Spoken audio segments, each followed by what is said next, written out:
Buenos días a todos, bienvenidos a este último tema de estudio de Torah. Hoy estamos finalizando eh, el estudio de la Torah que nos llevó durante un año, recorrerla, ver pues algunos, porque pues finalmente cada vez que la estudiamos encontramos cosas nuevas. Así que nuestra invitación es a que sigamos leyendo la Torah. Nosotros seguiremos enviándoles los capítulos de cada semana para que cada año le demos la vuelta a la Torah, y también darles la noticia que al finalizar este estudio de Torah, el próximo domingo haremos un receso y el siguiente domingo, es decir, ya el segundo domingo de octubre, iniciaremos un nuevo estudio muy interesante acerca del Evangelio o la Besorá de Juan y todos los secretos que tiene este Evangelio en la relación de Yeshua y la Torah, eh, que tiene para darnos. Esto en el contexto de que eh, estudiamos en la Torah de que Moshe dijo que debíamos, que el Señor enviaría un profeta como él y que debíamos escuchar sus palabras. Así que es importante estudiar las palabras de Yeshua en el cumplimiento de la Torah, en el contexto de la Torah. Así que será un tema muy interesante para que podamos estudiar y aprender todos juntos. Vamos a orar para iniciar esta mañana. Te damos gracias, nuestro Dios, porque eres maravilloso. Gracias, Señor, porque nos das la oportunidad de un nuevo día, de respirar, de abrir nuestros ojos, de ponernos en pie, Señor. Gracias por todo lo que nos das, la provisión, nos das el alimento. Y también, Señor, estamos aquí bajo la suca. Gracias, Señor, porque has extendido la suca de tu protección. Porque al recordar cómo vivieron nuestros padres en el desierto, entendemos, Señor, que solo dependemos de tu mano poderosa, no hay nada más. Gracias, Señor, que tu nube que extendiste en el desierto siga con nosotros, con tu perdón, con tu misericordia, con tu gracia, Señor. Bendice a quienes están conectados aquí y a todos nuestros estudiantes de Torah. Dales bendiciones abundantes, Señor. Y también suple cada una de las necesidades de las peticiones. Danos sabiduría, Señor, danos de tu espíritu para poder entender tu palabra. En el nombre de tu Hijo Yeshua. Amén. Muy bien. Entonces, estamos finalizando la Torá. En este contexto, como ustedes pueden ver atrás, tenemos la suká o la enramada, de acuerdo al mandamiento del Señor, que un mandamiento es ese, es habitar en suká. En Israel, mucha gente se traslada a vivir directamente debajo de la suká, duermen allí. Nosotros, pues no tenemos cómo trasladarlo a un patio porque no tenemos una casa, pero la ponemos encima del comedor, pues, donde uno habita eh, varias horas, uno habita debajo del o en el comedor, así que es una oportunidad de cumplir el mandamiento. ¿Te puedes recordar? Esta es una oportunidad de recordar lo que el Señor hizo con el pueblo, cómo lo guió en el desierto, a pesar de las inclemencias del tiempo, lo sostuvo viviendo en este tipo de estructuras. Así que es una oportunidad para saber que nuestras casas de concreto no son nada, que nuestra protección realmente viene del Señor. Es una de las grandes lecciones que nos trae esta fiesta. Y lo segundo que el Señor nos pide es que nos alegremos. Así que es una oportunidad de estar alegres eh, en familia, de recordar también que Yeshua nació en una suká, como lo vamos a ver hoy. Eh, y que también cuando después de que el Señor Yeshua vuelva a esta tierra y haga su juicio, eh, la fiesta de la Sukkah nos recordará también, o es un anuncio de esa vivencia con el Señor. Así que estaremos en la fiesta del Sukkot hasta este martes, de acuerdo a la Torá, que es un Shabbat o un día de reposo, que es el día octavo. Ese día octavo, después de los 7 días de la fiesta, que nos recuerda que después de los 7 milenios habrá algo más. Y eso es la eternidad que el Señor quiere pasar con nosotros. Esta fiesta tiene unos secretos y unas profundidades muy grandes. Hoy vamos a ver dos de esos secretos que guarda la fiesta de Sukkah, como lo anunciamos la vez pasada. Uno, concernientes al nacimiento de Yeshua, que precisamente al colocar la Sukkah, estamos recordando también que Yeshua vino a esta tierra por esta época de otoño y no en diciembre. Y número 2, también hablar de un evento que sucedía todos los días de la fiesta, especialmente el día último, que es la libación del agua. Vamos a hablar un poquito en qué consistía y qué mensaje tiene para nosotros hoy. Vamos a encontrar unas profundidades muy hermosas para nuestra vida. Y con eso estaremos finalizando el estudio de Torah durante este año. Voy a proyectar pantalla para que arranquemos en esta mañana. Me confirman todos cuando estén viendo pantalla, que esté todo bien. Ya se ve, ma. Para que podamos iniciar. Muchas gracias. Perfecto, Xavier. Perfectamente. Javi. Qué bueno saludarte, Diego.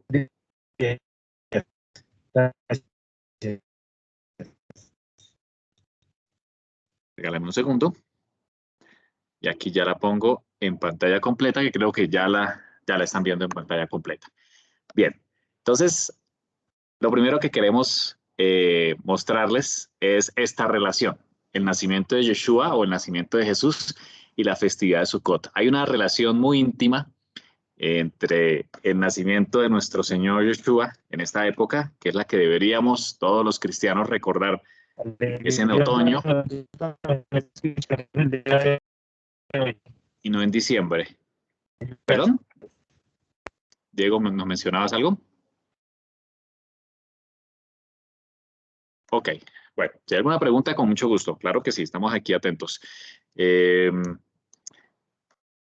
Muy bien, entonces le mencionaba que este es el momento para recordar a Yeshua, no en diciembre. Sabemos que en diciembre es más un tema de tradición, viene desde Babilonia, atado a una adoración de otros dioses y que después se estableció en el cristianismo, pero realmente vamos a ver cómo se conecta el nacimiento de Yeshua con la fiesta de Sukkot. Lo primero es en Juan 1.14.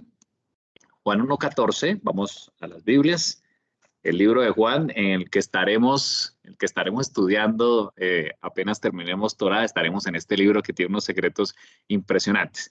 Juan 1.14 dice, y aquel verbo, aquí está hablando de Yeshua, como ese verbo que dice que fue hecho carne y habitó entre nosotros. Perdón. Y habitó entre nosotros. Y vimos su gloria, gloria como el unigénito del Padre, lleno de gracia y de verdad. Aquí la palabra habitó, esto es griego, es que no. Esa palabra habitó viene del Strong 4637. Usted lo puede buscar, si usted descarga, esto es versión libre en internet, concordancia Strong, usted la puede descargar. Viene el hebreo y viene el griego.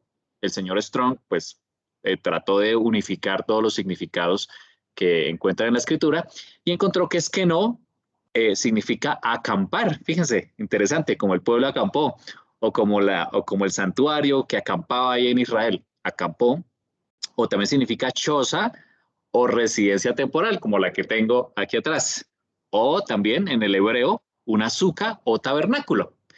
Es decir, ese tabernáculo que el Señor puso en medio de su pueblo, realmente es una suca, como lo que tenemos atrás. Así que podríamos leer este versículo como que aquel verbo, o como que Yeshua fue hecho carne y hizo su suca o hizo su tabernáculo entre nosotros. Ahí empezamos a ver la relación que hay entre Yeshua y la fiesta de Sukkot. Como lo tenemos aquí abajo, aquel verbo fue hecho carne e hizo suca entre nosotros, como es el título del tema que tenemos aquí. También en Apocalipsis nos menciona Apocalipsis 21.3, finalizando el libro de Apocalipsis en el contexto del cielo nuevo y tierra nueva. Dice la escritura, Juan, que es el mismo que escribe este libro de Apocalipsis, oí una gran voz del cielo que decía, he aquí el tabernáculo, dice él, el tabernáculo de Elohim, o de Dios con los hombres. Él morará con ellos y ellos serán su pueblo. Y Adonai mismo estará con ellos como su Elohim. Aquí esta palabra tabernáculo de Apocalipsis 21.3 también es la misma raíz que vimos en Juan 1:14, esquene, que también significa tienda o choza de tela, dice literal o figurativamente, tabernáculo, tienda, enramada o morada. Precisamente sabemos que la sucá es una morada que se establecía en el momento, en el contexto de la fiesta temporal, precisamente porque se recogían los frutos de la cosecha, y además porque además nos recuerda ese paso temporal que hizo Israel. Aquí también la escritura nos muestra en Apocalipsis o en Revelación que el tabernáculo de Elohim con los hombres, él morará con ellos y ellos serán su pueblo, tal cual es la misma raíz de Sukkah o de Sukkot o de tabernáculos, que puede traducirse como he aquí la Sukkah de Elohim con los hombres. Allí vemos otra relación entre la fiesta de Sukkot y el Señor queriendo acampar con nosotros. Y más que eso, queriendo acampar en nuestro corazón.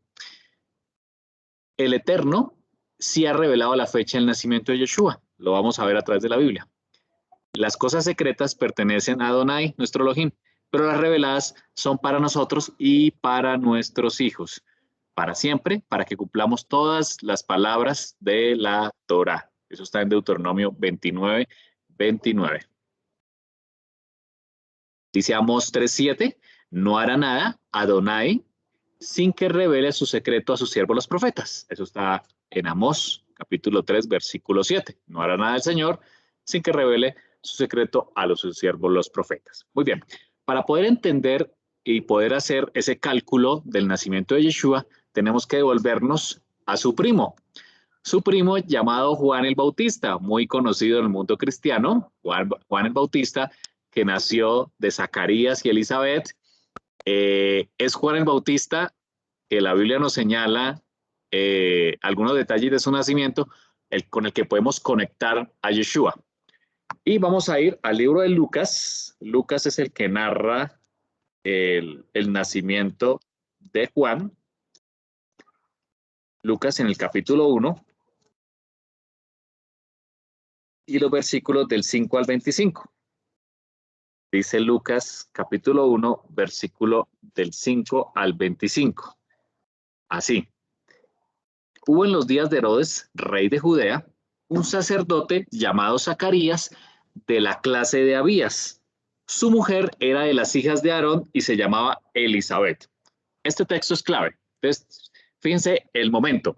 Es en los días de Herodes que Herodes vivió unos pocos años antes del año 0 o el año 1 de la era común que tenemos actualmente. Estaba reinando Judea, el mismo que cuando Yeshua nace, Herodes era rey de Judea, eso creo que es muy conocido en el mundo cristiano. Y dice la escritura que había un sacerdote que se llamaba Zacarías. Zacarías era un sacerdote, es decir, venía de la tribu de Leví. Y como sacerdote tenía la función de ministrar en el templo, tenía esa oportunidad. Ya lo vamos a ver. Dice la escritura también que era de la clase de Abías. ¿Eso por qué? Como los sacerdotes de la línea de Aarón, o sea, la descendencia de Aarón, eran los únicos que podían ministrar en el templo.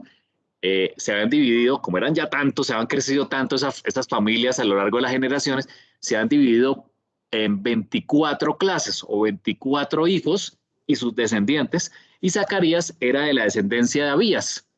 Ya vamos a ver que cada uno de ellos tenía una semana en la cual debían ministrar en el templo. Y dice la escritura que su mujer era de las hijas de Aarón, es decir, era también de la tribu de Leví, y su nombre era Elizabeth. Sigamos leyendo. Ambos eran justos delante de Dios, estoy en el versículo 6, y andaban irreprensibles en todos los mandamientos y ordenanzas del Señor. Pero no tenían hijo, porque Elizabeth era estéril, y ambos eran ya de edad avanzada. Aconteció que ejerciendo Zacarías el sacerdocio delante de Dios, según el orden de su clase, conforme a la costumbre del sacerdocio, le tocó en suerte ofrecer el incienso, entrando en el santuario del Señor. Conforme a la costumbre del sacerdocio, le tocó en suerte ofrecer el incienso, versículo 10, y toda la multitud del pueblo estaba fuera orando a la hora del incienso. Entonces vemos aquí que le tocó en suerte a él ofrecer de su familia, de la familia de Abías, a él le tocó. Ya vamos a ver en qué momento del año le tocó él, siendo de la clase de Abías, como vemos aquí, ofrecer el incienso en el templo. Así que él se tuvo que mover, tuvo que viajar a Jerusalén, ministrar y esperar una semana más de purificación, como lo hemos visto en la Torá, para regresar a su casa. Versículo 10, y toda la multitud del pueblo estaba afuera orando a la hora del incienso. Y se le apareció un ángel del Señor puesto en pie a la derecha del altar del incienso. Y se turbó Zacarías al verle y le sobrecogió temor. Pero el ángel le dijo, Zacarías, no temas, porque tu oración ha sido oída y tu mujer Elizabeth te dará a luz un hijo y llamarás su nombre Juan. Perdón, aquí estoy incluyendo a una persona más en la conversación y ya vuelvo. Ahí estoy nuevamente en la presentación. Entonces, fíjense que Zacarías estaba presentando el incienso allá en el lugar santo del templo y se le apareció un ángel que le dice, tu oración ha sido oída. Esto puede tener varias connotaciones. Uno, lo que dicen los comentaristas es que muy probablemente, por supuesto, Zacarías y Elizabeth estaban orando por mucho tiempo durante un hijo, quizás durante mucho tiempo, durante largos años, ya estaban más bien adultos y durante mucho tiempo oraron por un hijo. Pero lo otro es que en ese momento, cuando se colocaba el incienso en el lugar santo, el pueblo clamaba por el Mesías y quizás por ello el ángel le dijo, tu oración ha sido oída, tu oración ha sido oída.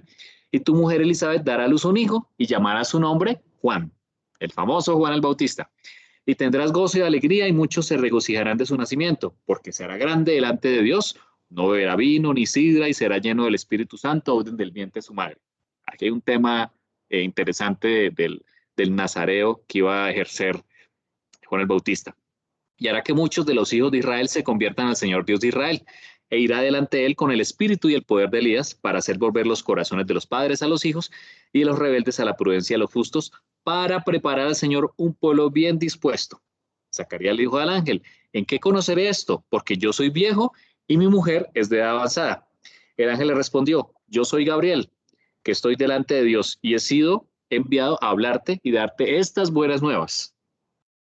Y ahora quedarás mudo y no podrás hablar hasta el día en que esto se haga, por cuanto no creíste en mis palabras, las cuales se cumplirán a su tiempo. Entonces aquí vemos que, claro, muy humanamente, Zacarías pues le dice, pues es imposible, ya estamos viejos, mi mujer es estéril, pero el ángel entonces le puso una prueba, lo dejó mudo hasta que naciera su hijo Juan. Versículo 21, pero el pueblo estaba esperando a Zacarías y se extrañaba de que él se morase en el santuario. Pero cuando salió no les podía hablar y comprendieron que había visto una visión en el santuario. Él les hablaba por señas y permaneció mudo. Versículo 23, y cumplidos los días de su ministerio se fue a casa. Es decir, finalizando esa semana de su ministerio, esperó una semana más la purificación, de acuerdo a la Torá, y se fue a su casa. Dice el versículo 24, muy importante, después de aquellos días, es decir, de los días de su ministerio, concibió su mujer Elizabeth. Eso es bien importante. Es decir, Zacarías tiene un tiempo en que él va a ministrar, ya vamos a ver cuál es, de acuerdo a la clase de Abías. Cumplido ese periodo o esa semana más la semana de purificación, dice la escritura en el versículo 24 del capítulo 1, que su mujer Elizabeth concibió. O sea, básicamente ella concibió. Él llegó a su casa y ella concibió. O sea, empezaron a hacer la tarea y quedó embarazada. Y dice la escritura que se recluyó en casa por 5 meses diciendo, así ha hecho conmigo el Señor en los días en que se dignó quitar mi afrenta entre los hombres. Entonces, varios detalles para tener en cuenta aquí. Número 1, Zacarías era sacerdote. Como era de la descendencia de Abías, tenía una semana, ya lo vamos a ver, que debía ministrar en el templo. Allí se le aparece el ángel, le da la promesa de que van a ser Juan el Bautista. Zacarías termina su ministerio esa semana, más la semana de purificación, vuelve a su casa y dice la escritura que justo después de esos días del ministerio, ella quedó embarazada. Así que ahí vamos a tenerlo en cuenta para la suma que vamos a hacer a continuación. Ahora, vamos a ver acerca de la clase de Abías que era el sacerdocio por el cual venía Zacarías. El grupo de los Coanim, o de los sacerdotes de la clase de Abías, está en la escritura. Vamos a verlo. Está en Primera de Crónicas, lo pueden ver en sus Biblias, Primera de Crónicas, capítulo 24. En Primera de Crónicas, en estos capítulos, David organizó a los sacerdotes. David, que era un gran rey, fue un gran rey, él organizó a los sacerdotes por órdenes, como pueden ver allí en la escritura, y distribuyó a los levitas por sus funciones. Incluso también hizo, en el capítulo 25, distribuye a los músicos y a los cantores también por órdenes. Pero en el capítulo 24, él distribuye las funciones de los sacerdotes. Dice el versículo 3, y David con Sadoc de los hijos de Eleazar y Ahimelech de los hijos de Itamar los repartió por sus turnos en el ministerio. De hecho, allí aparecen las casas paternas que suman 24.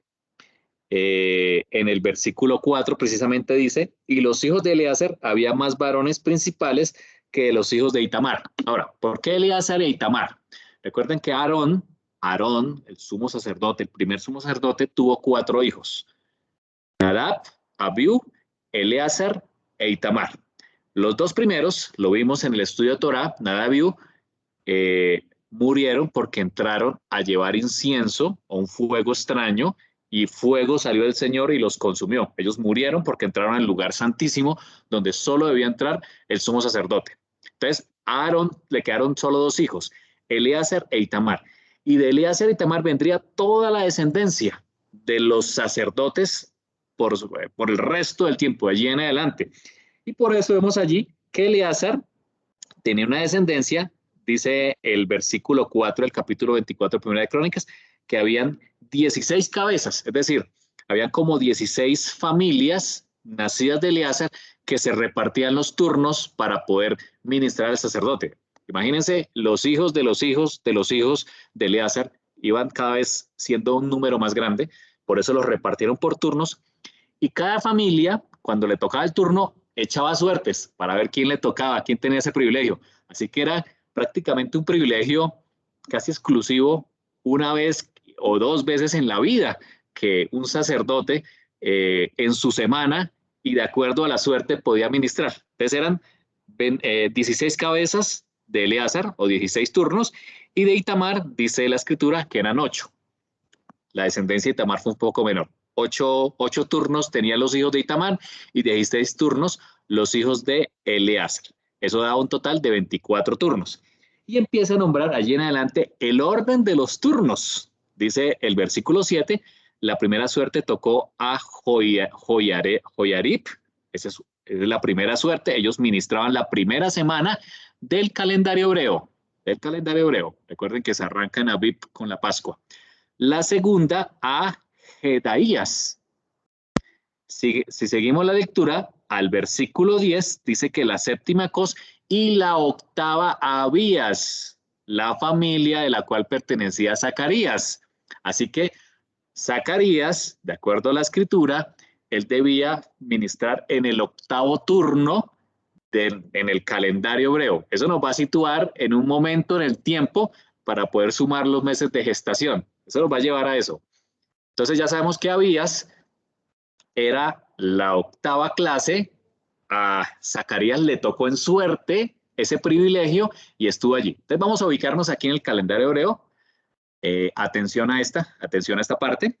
Aquí tenemos en esta columna los meses del calendario hebreo, comenzando por Abib o Nisán, también llamado Abib o Nisán. En ese mes de Abib o Nisán es que viene la Pascua. De hecho, vemos en la escritura en Éxodo que el Señor le dice a Moshe o a Moisés, este será el primero de los meses. Así se lo dice, justo antes de que el pueblo saliera de Egipto. Y le dijo, a los 14 días de este mes será la Pascua. Así que este mes es el primero. Eso nos da más o menos entre marzo y arrancando abril, que dan con la primavera. Y asimismo tenemos los otros meses. Y ya el segundo mes, Sivan, que es el mes del Shavuot o del Pentecostés, cuando fue entregada la Torah. El mes de Tam, el mes de Ab, Elul y Tishri, que es el mes que nos encontramos actualmente, en el 7º mes, de acuerdo al calendario bíblico. Aquí al lado en la primera columna están los meses del calendario actual gregoriano para que también lo podamos tener en cuenta nosotros por nuestra suma. Y aquí están las semanas. Aquí están las semanas. Como sabemos, los meses del calendario hebreo tienen máximo 29 días. Algunos 30, pero otros 29. Así que generalmente los meses del calendario hebreo son de 4 semanas. Son de 4 semanas. Cada semana debía ministrar un sacerdote, una clase. Aquí están las clases, como ustedes las ven, tal cual como la vemos allí en Primera de Crónicas. Ahí están las clases que por orden que David instituyó desde ese momento, debía ministrar cada uno de los hijos de Aarón. Regálame un segundo, voy a poner aquí, vamos a admitir aquí a Enriquito que está ingresando y volvemos acá. Listo. Entonces, vamos a buscar a Abías. Abías, recordemos que Segunda de Crónicas 24, 10 nos dice que el octavo orden le correspondió a Abías. Ahí lo vemos, Abías. De acuerdo al calendario hebreo, si arrancamos desde la primera orden en Nisán con Joirabid, como lo leímos allí en el versículo 7, empezamos a sumar semanas, pues la octava semana nos da para el tercer mes o el mes de Sivan. Esto es justo después de la fiesta de Pentecostés, justo después de la fiesta de Pentecostés o la fiesta de Shavuot, a la familia de Abías le tocaba ministrar en el santuario con el incienso. Quiere decir que Zacarías, como le cayó en suerte a él, entonces él viajó y estuvo esta semana, la octava semana del calendario hebreo, que es en el mes de Sivan, estuvo allí ministrando en el santuario, en ese mes de Sivan, más o menos entre mayo y junio. Ahí fue donde el ángel se le aparece y le dice que su mujer iba a concebir. Ahora, Zacarías, de la clase de Abías, terminó su ministerio, lo leímos en Lucas, y volvió a su casa, y justo allí su esposa quedó embarazada. Así que podemos ubicar que aproximadamente en junio es que Elizabeth queda embarazada, y de ahí vamos a contar los meses para que podamos hacer la cuenta. Aquí está la explicación. Clase de Abías, ministrada en el orden octavo, en el tercer mes bíblico, ya lo vimos, en el mes de Sivan, dice aproximadamente a finales de mayo del calendario gregoriano. Quiere decir que Elizabeth tuvo que quedar embarazada en junio. Vamos adelante para que podamos entender. Entonces aquí tenemos los meses. Juan es concebido por Elizabeth y Zacarías. Zacarías ministraba a finales de mayo, ya lo vimos allí, ya lo encontramos a través de Lucas y Primera de Crónicas, ya vimos en qué mes, en qué tiempo estaba ministrando Zacarías. Permaneció ministrando 2 semanas, ya lo vimos, una semana de ministración, otra semana de purificación. Así que nos ubicamos aquí en mayo. La concepción pudo haber sido 2 semanas después, es decir, a finales de junio, es decir, en la segunda semana del cuarto mes bíblico. Aquí está Tamuz, que es más o menos entre junio y julio. Aquí en este mes de Tamuz, en el cuarto mes, es que Elizabeth concibió, de acuerdo a Lucas, cuando dice que ella concibió justo después de esos días del ministerio. Entonces ya sabemos que aquí se concibe a Elizabeth. Así que vamos a contar desde acá, vamos a contar los meses. Entonces, finalizando julio es un mes, 2, 3, 4, 5 noviembre, 6 diciembre, 7 enero, 8 febrero, 9 marzo. Quiere decir que lo más probable, de acuerdo a esta cuenta que acabamos de hacer, es que finalizando marzo, es decir, en las fiestas de la primavera, en el Pesa, es que nace Johanán o nace Juan el Bautista. Nace en el mes de marzo, nace en una primavera. Quizás estaban en el contexto de las fiestas de primavera. Algunos eruditos incluso dicen que justo cuando en la fiesta del Pesa se habla acerca de Elías, es que quizás por allá sonó el lloro de Juan el Bautista al nacer, cumpliendo lo que la escritura decía de que Juan vendría en el poder de Elías. Es un tema, bueno, no lo vemos hoy, pero Lo veremos más adelante, un tema impresionante. Así que Juan nace, de acuerdo a este cálculo, nace en la primavera, aproximadamente finalizando el mes de Adar o el último mes, arrancando ya el calendario, el calendario bíblico, finalizando el mes de marzo para el calendario gregoriano actual. Muy bien, ya sabiendo cuándo nace Juan, vamos a ver el nacimiento de Yeshua. Vamos a ir a Lucas nuevamente. Lucas también nos muestra la cronología entre ambos nacimientos. Lucas capítulo 1, versículo 26. Y empieza diciendo, ahí está, al sexto mes. Después de que Gabriel, el mismo ángel, Gabriel, le dice a Zacarías que iban a nacer al sexto mes en que de la concepción de Juan, se le presenta, dice la escritura, fue enviado por Dios a una ciudad de Galilea llamada Nazaret, muy conocida esa ciudad para el mundo cristiano, a una virgen, ojo con esta palabra, a una virgen desposada con un varón que se llamaba José, de la casa de David. Entonces, fíjense que Zacarías y Elizabeth vienen de la tribu de Leví, José y María de la tribu de Judá, cumpliendo la profecía. Y el nombre de la virgen era Miriam, o también traducida al español como María. Y entrando el ángel en donde ella estaba, le dijo, salve muy favorecida, el Señor es contigo, bendita tú entre todas las mujeres. Mas ella le vio, se turbó por sus palabras y pensaba qué salutación era esta. Entonces el ángel le dijo, María, no temas, porque has hallado gracia delante de Dios. Y ahora concebirás, le dijo el ángel, concebirás en tu vientre y darás a luz un hijo y llamarás su nombre Yeshua. Es la verdadera traducción, Yeshua, que significa salvación. Este será grande y será llamado Hijo del Altísimo, y el Señor Dios le dará el trono de David su padre.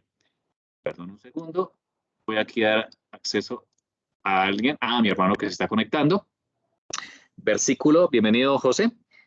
Versículo 32, este será llamado grande, Hijo del Altísimo, y el Señor Dios le dará el trono de David su padre, y reinará sobre la casa de Jacob para siempre, y su reino no tendrá fin. ¿Qué tal esa profecía tan hermosa? Entonces María dijo al ángel, ¿cómo será esto? Pues no conozco varón. Respondiendo el ángel le dijo, el Espíritu de Adonai vendrá sobre ti, y el poder del Altísimo te cubrirá con tu sombra. Por lo cual, también el santo ser que nacerá será llamado el Hijo de Dios. Y aquí tu parienta Elizabeth, ella también ha concebido hijo en su vejez. Ahí está. Y este es el sexto mes para ella, la que llamaban estéril, porque no hay nada imposible para Elohim.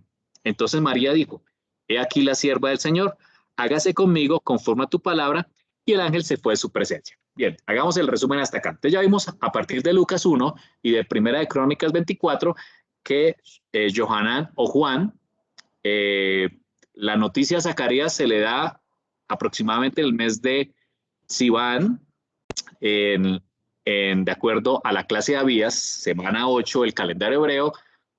Quiere decir que Juan, el Bautista, debe nacer, si fue un embarazo a término, nace en la primavera del siguiente año o en el mes de marzo para nosotros o en el mes o el primer mes, que es el mes de Nisan.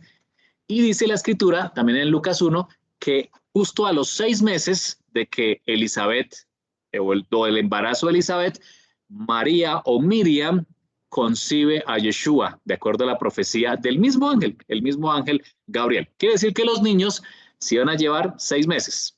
Ahora, estos dos niños eran primos. La Biblia nos muestra que los dos niños eran primos, y Miriam concibe o nace Yeshua 6 meses después de que nace Juan. Aquí está el resumen. Perdón, aquí damos acceso a alguien. Listo, muy bien. Entonces, tenemos aquí las cuentas. Entonces, la concepción de Juan, ya vimos que final de junio o la segunda semana del cuarto mes bíblico, Elizabeth queda embarazada. Concepción de Yeshua a los 6 meses del embarazo de Elizabeth, o sea, 180 días después. Si sumamos final de junio más 180 días, nos da que a final de diciembre, o sea, la segunda semana del 10º mes bíblico. ¿Qué quiere decir esto? Estudiantes de Torah, que Yeshua no nace en diciembre. fue concebido en diciembre. Es decir, el embarazo de Miriam comenzó en diciembre, pero no, Yeshua no nace en diciembre, sino nace 9 meses después. 9 meses después, en la concepción de Miriam o de María. Yeshua fue concebido a finales de diciembre, es decir, la segunda semana del 10º mes bíblico. Si sumamos 9 meses después de finales de diciembre, nos da aquí, donde estamos hoy, en esta fiesta de Sukkah, finalizando el mes de septiembre, es que nace Yeshua. Vamos a ver aquí el nacimiento. Si la concepción fue a finales de diciembre, a eso le sumamos los 9 meses, los 288 días de un embarazo a término, nos da que a principios de octubre, es decir, al inicio de la tercera semana del 7º mes bíblico. Y esto nos lleva a la fiesta que nos muestra la Escritura, tanto en Levítico 23, Números 29 y Deuteronomio 16, que ya lo vimos, el 15 de Tisri aproximadamente. Los eruditos dicen que Yeshua muy probablemente nació el primer día en que se levantaron las sucas, en que todo Israel estaba colocando enramadas en Israel. Llega José y María buscando un lugar en Belén, no encuentran posada y les dicen, están las sucas que hemos construido para la fiesta, ahí te puedes quedar, que es la que tenemos atrás de nosotros. Y Yeshua nace en una suca, cumpliendo la profecía de que ya leímos, de Juan 1:14, de que Él vendría a habitar o a tabernaculizar en medio de nosotros, o como lo leímos en Apocalipsis 21, de que el Señor hizo su tabernáculo o hizo su tienda entre nosotros. Qué hermoso cumplimiento de la profecía y la fiesta de Sukkot o la fiesta de los tabernáculos, que el mismo Señor que vino y se encarnó y habitó entre nosotros, nace en una suca. Así que claramente la Biblia nos muestra que Yeshua no nace en diciembre, fue concebido en diciembre finalizando, pero nace es en el mes 7º del calendario hebreo. En nuestro calendario gregoriano, eso nos da entre septiembre y octubre, realmente nace Yeshua. Además de esto hay otras señales. Por ejemplo, los pastores no apacentaban las ovejas en diciembre. Eso es imposible porque en diciembre hay lluvias en Israel, incluso cae nieve. No podían estar pastoreando unas ovejas, las ovejas les da frío, los pastores podían morir. Segundo, para ver las estrellas, recuerda que hubo una señal de una estrella que los sabios siguieron. Los pastores vieron la estrella también, vieron a los ángeles cantando. No puede haber un cielo despejado en un invierno, sino efectivamente tiene que ser en otra temporada como la que vemos aquí, y es en el otoño. Quiere decir, amigos estudiantes, que el Señor cumple sus tiempos. ¿Por qué lo digo? De acuerdo a este cálculo, Yeshua nace en la fiesta del Sukkot, es decir, nace en el otoño, cumpliendo el significado de la fiesta de Sukkot. Él muere, como ya lo vimos, en la fiesta del Pesach. Precisamente el 14 de Nisan es que Yeshua es colgado en el madero, cumpliendo la fiesta de la Pascua. Él resucita al tercer día, justo cuando el sacerdote mecía la primera gavilla, la primicia, cumpliendo esa fiesta de la primicia. Luego el Espíritu Santo desciende en la fiesta del Pentecostés o en la fiesta de Shavuot. Los discípulos estaban reunidos en la fiesta y desciende el Espíritu Santo cumpliendo. ¿Cómo no va a cumplir también su venida en un otoño? Siendo que en el otoño tenemos la fiesta de Yom Teruah, que no se sabe el día ni la hora porque es la luna la que nos muestra, y el Yom Kippur con su juicio. Es muy probable que Yeshua también regrese en un otoño, cumpliendo las profecías. Siempre lo ha cumplido el Señor. Y aunque no sabemos el día ni la hora, porque sabemos que esa fiesta se atrasa o se adelanta 2 días con la luna, pero el Señor cumplirá muy probablemente esa profecía o esa promesa de retornar a la tierra con el Yom Teruah, con el sonido de trompeta, como lo menciona Pablo el apóstol. Así que Yeshua nace en la fiesta de los tabernáculos en Sukkot a principios del mes de octubre, es decir, el 15 del mes 7º, muy probablemente. Dice Levítico 23:34, que ya lo leímos en la clase pasada, el día 15 de este mes 7º es la solemnidad de la fiesta de los tabernáculos. De hecho, este primer día, que fue el martes pasado, es un Shabbat alto. Es el día en que sí debemos recordar el nacimiento de Yeshua. Este martes finalizará ya la fiesta en señal o en la profecía de la eternidad. El día 15 de este mes séptimo es la solemnidad de los tabernáculos para Adonai durante 7 días. Muy probablemente cuando Yeshua lo estaban circuncidando en el templo al octavo día, es este día octavo, el próximo martes, que también es un Shabbat alto, de acuerdo a las fiestas del Eterno. El Señor cumple sus promesas, sus profecías, sus tiempos están allí. Y ya sabemos, vimos aquí en esta primera parte del tema de hoy, esa relación estrecha que hay entre Yeshua y la fiesta de Sukkot. Quiero saber si hasta aquí hay preguntas para que pasemos al segundo tema que tenemos preparado. Es un tema más corto en relación de la fiesta de Sukkot y Yeshua. Me cuenten si hasta aquí hay preguntas o inquietudes. Si no las podemos resolver, nos quedan de tarea. ¿Todo claro? Bueno. Sí. Bueno, muy bien. Vamos a ir a la segunda parte, que precisamente partió de una pregunta que nos hizo Janetcita la semana pasada. Con esta parte ya finalizamos el estudio de Torah. Y es con respecto a la libación. Hay una relación estrecha entre la fiesta de Sukkot y el agua. El agua. El agua es muy importante para Israel.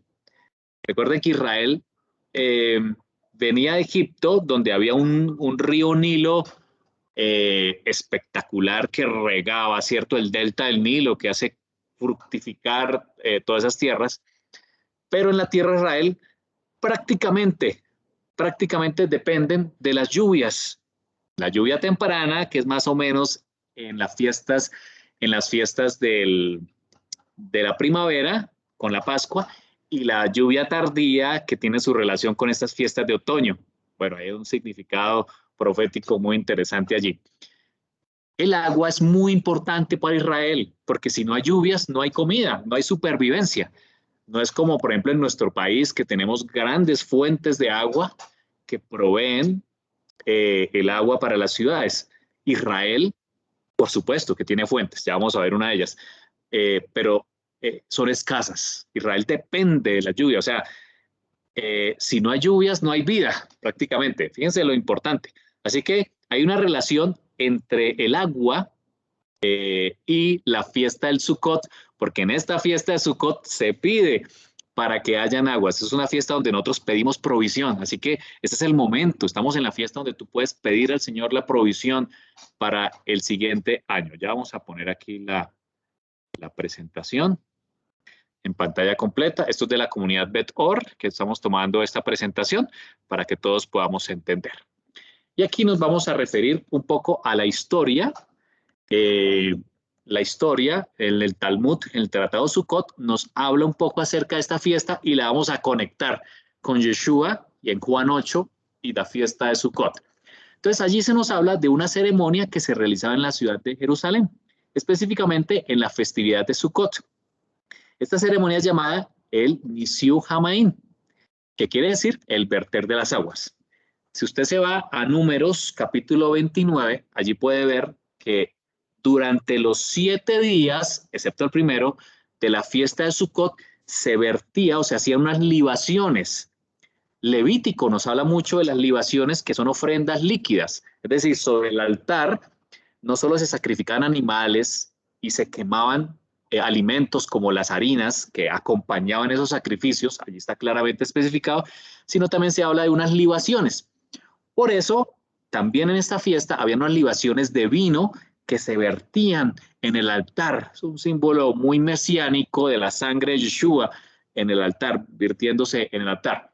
Pero además del vino, en esta fiesta de Sukkot se vertía también agua, porque el pueblo, al finalizar la cosecha, en esta época finalizar la cosecha, pedía al Señor agua. Y está muy relacionado con la alegría. recordemos que el Señor nos dice que en esta fiesta el pueblo debe, es un mandamiento, debe estar alegre. Así que la fiesta del agua era lo más alegre que había en la fiesta. Dicen los eruditos que si no hemos estado, o si alguien no ha estado en la parte de la libación del agua, no saben lo que es la alegría. Así que era un momento de mucha alegría. Ya en un momento vamos a poner aquí algunos micrófonos en silencio para que podamos seguir. Listo, perfecto. Muy bien. Entonces vamos a ver un poco acerca de esa libación. Vamos a encontrar una conexión con Yeshua y su ministerio, con un milagro que él hizo allí y su presencia, porque él estuvo en esta fiesta de Sukkot. Entonces, vamos a leer lo que dice la historia. En esta ceremonia, los levitas, los encargados de hacerla, con una vasija de oro, tomaban agua del estanque de Siloé. Creo que ese estanque de Siloé es muy conocido en el mundo cristiano.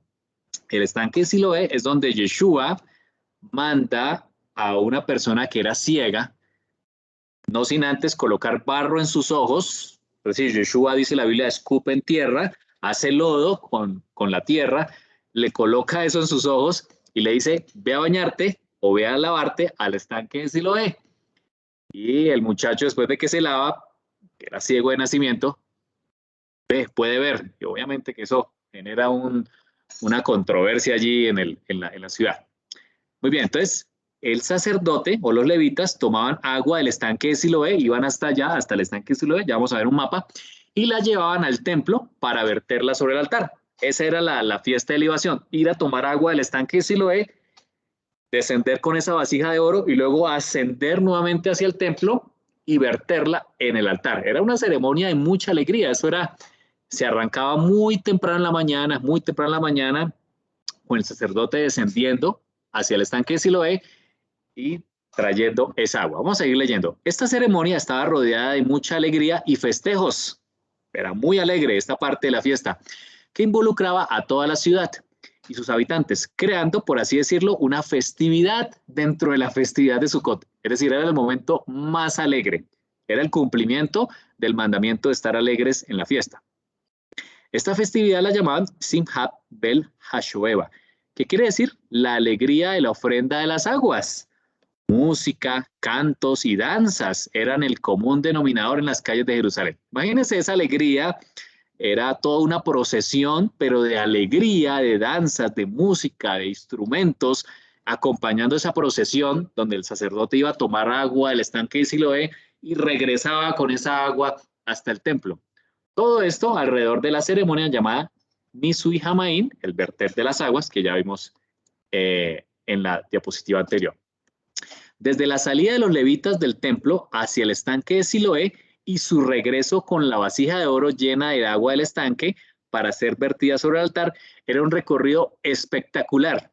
Los habitantes de la ciudad acompañaron a los levitas en su recorrido. Todos iban en esa procesión, haciendo de él un desfile lleno de música, cantos y danza, en donde participaban todos los estratos sociales del pueblo de Jerusalén. Todo el pueblo estaba unido. ¿Por qué? Porque iban a pedir por agua para que el próximo año hubieran lluvias. Era algo importantísimo. Y además agradecían por el agua que ya vino y agradecían por el agua que iba a venir. Fíjense que la actitud de estas personas en la fiesta es de agradecer por lo que el Señor les iba a dar. Y es la actitud nuestra. Nosotros debemos siempre agradecer por lo que el Señor ya nos va a dar, ¿sí? Y es la actitud de fe, ¿cierto? De emuná que el Señor espera de nosotros. Especialmente los sabios y profetas, es decir, esos eruditos, no eran simplemente unos eruditos de estar allá metidos estudiando en la Biblia y todos serios en la fiesta. No, ellos estaban también danzando. El Señor espera de su pueblo un pueblo alegre, un pueblo que dance delante de él, que le alabe con todo su cuerpo y con toda su voz. Dice que especialmente esos sabios y profetas que se veían muy eruditos en el templo, en ese día cantaban y danzaban juntamente con todo el pueblo. Ese es el pueblo que el Señor quiere. Todos unidos por una misma alegría, la alegría de la ofrenda de las aguas. Sigamos leyendo. Según la tradición, en una festividad de Simhat Bel Hashoeva, el profeta Jonás, el profeta Jonás, recibió el Rúa del Espíritu de Profecía. Esa es una de las interpretaciones que se tiene. Aquí vemos el mapa de Jerusalén, bueno, una parte de Jerusalén del primer siglo. Vamos a ubicarnos en el mapa. Aquí donde está esta letra A, este es el templo. Este es el templo de Jerusalén. Esto que estoy mostrando aquí es el oriente, hacia aquí está el oriente, es decir, justo aquí al frente está el Valle de Cedrón, que es un valle entre el templo y el Monte de los Olivos. O sea, justo aquí está el Monte de los Olivos. El Monte de los Olivos donde Yeshua oró, donde, de acuerdo al tema que ya vimos del misterio de la vaca roja, Yeshua pudo haber muerto aquí en el Golgolet, que era justo arrancando el Monte de los Olivos, porque para el cumplimiento de la vaca roja ya vimos que la vaca roja debía morir enfrente del santuario, y quizás Yeshua vio cuando se rasgó el templo. Entonces, Yeshua pudo haber muerto aquí en este sector, en el Golgolet, en el Monte de las Olivas. Y también en ese Monte de las Olivas donde él va a regresar. Dice Zacarías 14, él pondrá sus pies en la tierra y el monte se partirá en dos. Es muy importante. Aquí vemos el Valle de Cedrón. En la parte, en la ciudad baja, aquí vemos el estanque de Siloé. Aquí, en la letra E. Vamos a verlo aquí en la información. Dice a un lado, podemos ver la parte sur de un mapa de Jerusalén del primer siglo. La parte superior corresponde a la parte norte, en donde está la letra A, es decir, aquí, sobre el cual está edificado el templo. Ahí está edificado el templo y ahora está el Domo de la Roca. Hoy sabemos que hoy en día aquí no está el templo porque fue destruido por los romanos, años 70. Hoy en día aquí hay dos mezquitas, digamos que militarmente es custodiado por Israel, pero civilmente o religiosamente, pues es los islámicos quienes están aquí en esta zona actualmente. Vamos a ir al siguiente. En la parte baja del mapa podemos apreciar la letra E, aquí ya se los mencioné. Este rectángulo es la ubicación del estanque de Siloé. Ahí está el estanque de Siloé. El recorrido del que hablamos arriba es desde el punto A hasta el punto E. Es decir, el sacerdote salía por este lado, descendía hasta el punto E, donde está el estanque de Siloé, tomaba el agua con la vasija de oro, esto era una procesión de alegría y danzas, y regresaba hacia el templo con la vasija de oro para verterla aquí, en la parte del atrio donde estaba el altar. Ahí la vertía. Aquí en el número 2 no podía entrar todo el mundo. Había una parte donde entraban solo entraban únicamente los hombres en esta parte 2. En el atrio había una parte donde entran los extranjeros hasta cierto punto, no pueden entrar más de ese punto. Las mujeres también pueden entrar hasta cierto punto aquí, alrededor del atrio interior, y en el atrio interior solo los hombres podían ingresar aquí. Eso tiene unas connotaciones interesantes que veremos más adelante. Veamos el estanque de Siloé. El estanque de Siloé se recaudaba agua que provenía de una fuente de aguas naturales que estaba en la parte exterior del muro. Esta fuente se llamaba Gijón. Aquí está, en el número 13. Aquí estaba la fuente de Gijón que originaba aguas que llegaban al estanque de Siloé. De hecho, en Jerusalén habían varios estanques. Está el estanque de Siloé. Betesda no se alcanza a ver, está por aquí en la parte de arriba, el famoso estanque de Betesda. Y hay otros estanques, el estanque de la serpiente y el estanque de Jerusalén. Había otros estanques. ¿Por qué? Porque recordamos que en la Torá se muestra claramente que el pueblo debía lavarse en agua, hacer tevilá, para poder entrar en el santuario, para hacer una ofrenda. Los sacerdotes también debían hacerlo. Incluso antes de las fiestas, todo el pueblo hacía tevilá, que es lo que hoy conocemos como el bautismo. Entonces el pueblo no hacía un solo bautismo, sino cada vez que debía estar limpio, hacían la tevilá. Muy bien, entonces sigamos leyendo aquí. Esta fuente de Gijón también es llamada fuente de la Virgen. Muy interesante porque el ángel Gabriel dice que fue donde una virgen y le dijo que nacería Yeshua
Otros.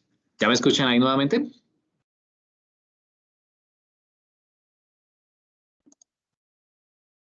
Fuerte y claro. Sí, Perfecto. yo lo escucho. Sí, yo escucho. Perdí la conexión. Ya vuelvo a la presentación. La presentación. Dame un segundo. Aquí igual ya seguimos haciendo la grabación. Muy bien. Entonces estábamos aquí en el mapa. El rey Ezequías, nos señala Segunda de Crónicas 32:30, construyó un acueducto para meter esas aguas de de la fuente de la Virgen, meter las aguas a la ciudad. Este acueducto está señalado en el mapa con el número 14. Ahí está, el acueducto que hace Ezequías para meter las aguas a la ciudad, al estanque de Siloé. Dice, de esa manera, en tiempo de guerra, el pueblo podía permanecer dentro de sus murallas con suficiente abastecimiento de agua para todo el pueblo, el tiempo que la guerra durara. Entonces, eso lo hizo Ezequías. De hecho, hoy, si usted va a Jerusalén o los que han ido, encuentran que es un túnel que está desde el muro exterior de Jerusalén y que entra por un túnel hasta el estanque de Siloé. De hecho, este recorrido se puede hacer. Hemos visto visitas virtuales donde se puede hacer este recorrido, donde las aguas llegan hasta el estanque de Siloé. Esta fuente Guión o fuente de la Virgen tiene una connotación histórica y espiritual muy importante, ya que al parecer en ese lugar se ungía a los reyes, como se hizo con el rey Salomón. De hecho, dice la escritura en Primera de Reyes 1:32 al 34, David dijo, llamadme al sacerdote Sadoc, al profeta Natán y a Benaía, hijo de Jodiada, y ellos entraron a la presencia del rey, y el rey les dijo, tomad vosotros, comad con vosotros los siervos de vuestro señor, y montad a Salomón, mi hijo, en mi mula, y llevadlo allí, a Guión, y allí lo ungirán el sacerdote Sadoc y el profeta Natán como rey sobre Israel, y tocaréis trompeta diciendo, viva el rey Salomón. Fíjense que en esa fuente Guión se ungió al hijo de David, al rey Salomón. Tan especial, aquí estamos viendo una vista de lo que podría ser las aguas, tan especial en las aguas de Gihón para el pueblo, que se creía que tenían propiedades no solo curativas, sino altamente espirituales. Estamos hablando de propiedades divinas. Ya vamos a Juan. Y el estanque de Siloé era donde se recaudaban esas aguas dentro de la ciudad amurallada de Jerusalén. Vamos a Juan. Juan 9 nos habla de esa historia donde Yeshua dice, el versículo 1, que vio un hombre ciego de nacimiento. Y sus discípulos le preguntaron, Rabí, ¿este hombre nació ciego? ¿Este hombre que nació ciego fue por su pecado o por el pecado de sus padres que haya nacido así? Yeshua les dice, no es que pecó este ni sus padres, sino para que las obras de Dios se manifiesten en él. Saltamos al versículo 6, dice, dicho esto, Yeshua escupió en tierra e hizo lodo con saliva, quizás muy parecido a como cuando creó a Adán. Recuerden que Adán fue creado del polvo de la tierra. Yeshua quizás hizo muy similar allí, hizo lodo con la tierra, quizás volvió a recrear sus ojos. Dice el versículo 7, y le dijo, ve a lavarte al estanque de Siloé. Dice ahí la escritura, versículo 7, que traducido es, ¿cómo? Enviado. Siloé significa enviado. Quiere decir que de Guión nacen las aguas para el estanque de Siloé. Hablemoslo en su significado. De la Virgen nace el enviado. Es un texto muy hermoso que complementa Lucas capítulo 1 cuando dicen que de la Virgen nacerá Yeshua. O cuando Isaías dice que una virgen concebirá y dará a luz un hijo. Claramente, se está hablando en el contexto del estanque de Siloé y de la fuente Guión. La Virgen engendra a las aguas hacia el enviado. Muy interesante. Para el pueblo de Israel, estas aguas que se sacaban del estanque de Siloé eran tan especiales que hasta eran conocidas como aguas de salvación. Tanto así que el profeta Isaías, allí está, ya lo vamos a leer, se refiere a ellas como símbolo de la salvación. Eran conocidas como aguas de salvación.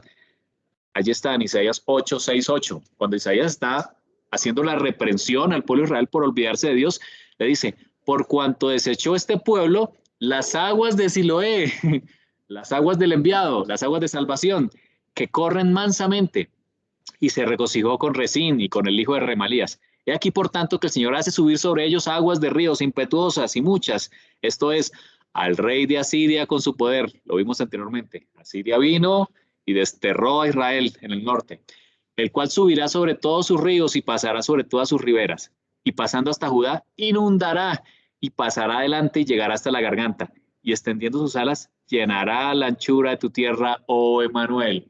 Isaías le está diciendo al Señor, por cuando tú desechaste las aguas de Siloé, desechaste a la salvación, desechaste a mi ungido, entonces otro pueblo vendrá sobre ti como una inundación. Y eso pasó.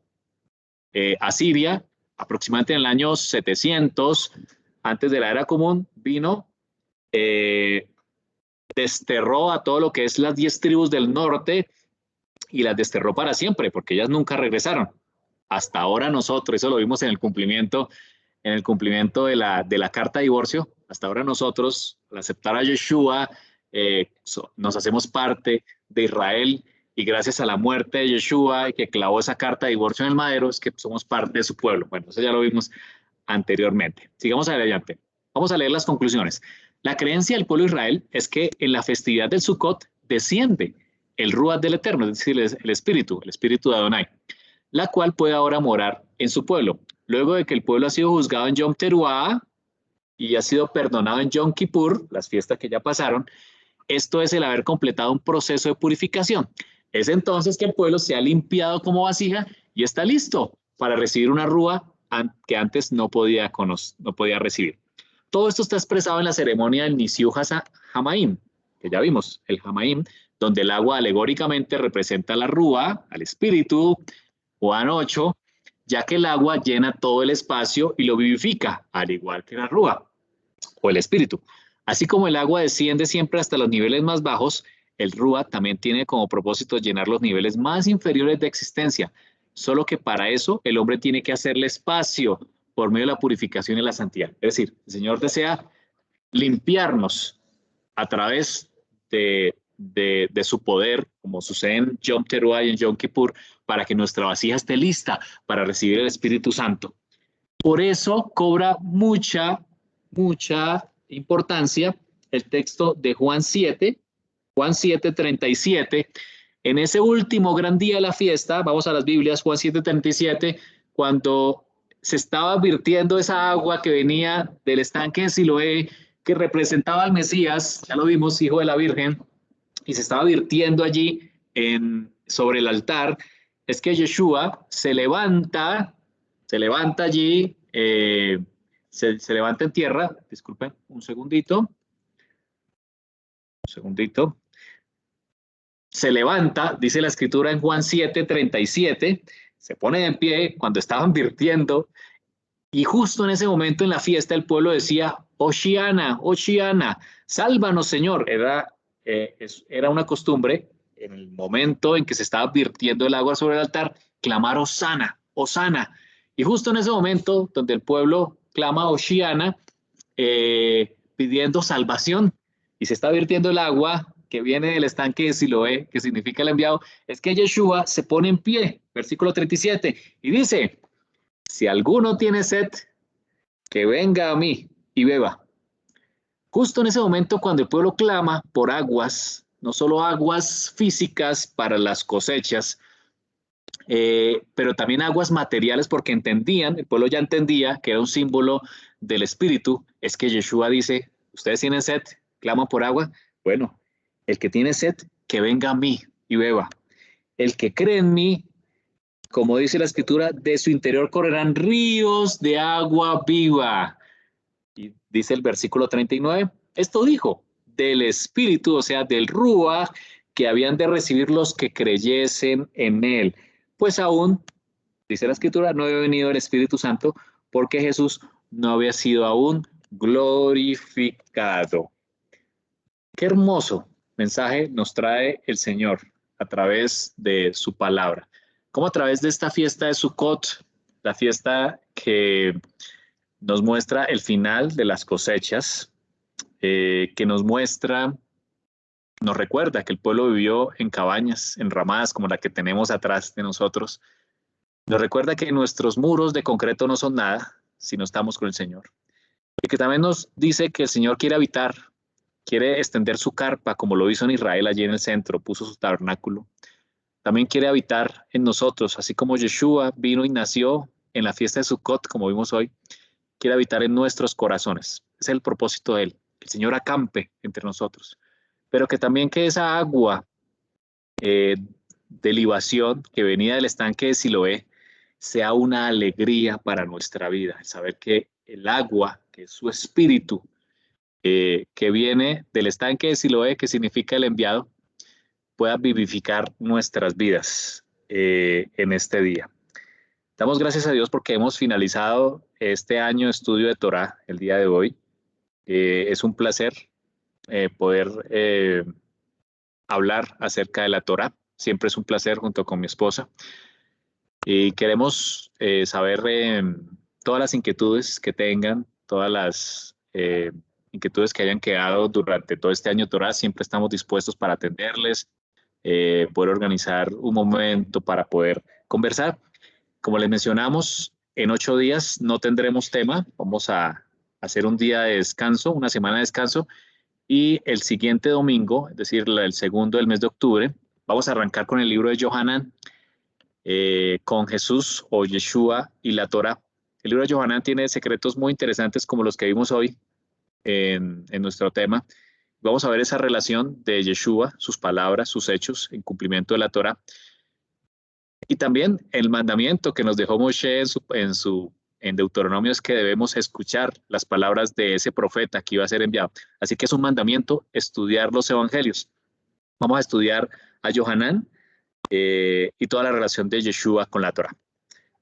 Vamos a orar en este momento y finalizamos con inquietudes que tengamos de este tema. Adelante, amor. Antes de terminar, yo quería decirles algo muy lindo. Y es que cuando se vertían estas aguas y se hacían estas ofrendas, no se hacían solamente por el pueblo de Israel, se hacían también por el resto de las naciones. Y sabemos que Yeshua no solamente murió por un pueblo, sino murió por cada uno de nosotros, todo aquel, como dice la Escritura, que cree en Él. Y es por eso que, como les dijo mi esposo, queremos empezar a estudiarlo a Él. No sé si ustedes se han hecho esta pregunta, pero nosotros nos la hicimos ya hace más de 5 años. Y era, ¿qué es ser un discípulo de Dios? ¿Qué es ser un discípulo de Yeshua? Y nos dimos cuenta que de pronto no le conocíamos tanto como creíamos. Y queremos que ustedes se unan a nosotros para que le conozcamos, para que seamos verdaderos discípulos de Él, para que por medio de este tiempo que pasamos aquí, como siempre les hemos dicho, podamos ponerlo por obra para que el Señor cambie nuestros corazones, para que Él pueda habitar en nosotros como Él lo desea. Amén. Amén. Vamos a orar y finalizamos. Te damos gracias, nuestro Padre, porque nos has acompañado durante este estudio de Torah, durante todo un año.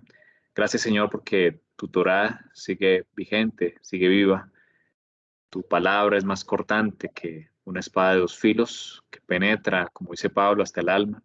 Queremos, Señor, que también esta Torah penetre hasta nuestro corazón, para que nos muestre nuestra vida, nuestra situación, nuestro pecado, con el único objetivo de hacer teshuvah, de hacer arrepentimiento, de volver en sí y retornar a la casa del Padre, como lo dijo el hijo pródigo. Queremos, Señor, retornar a las raíces, retornar por la senda antigua que habla Jeremías, la senda de tu palabra. Gracias, Señor, porque nos traes palabras de vida, porque Yeshua es el cumplimiento de cada uno de estas profecías que aparecen allí. Pero también, Señor, es el pan que descendió del cielo. También es quien habitó entre nosotros en Sukkot, naciendo en la fiesta de tabernáculos. Y también, Señor, es el enviado, del cual procede el Espíritu, el Ruach, que es enviado a nosotros, Señor. Gracias por el agua. Danos, Señor, de esa agua para que corran en nuestro interior ríos de agua viva, como es la promesa de Yeshua.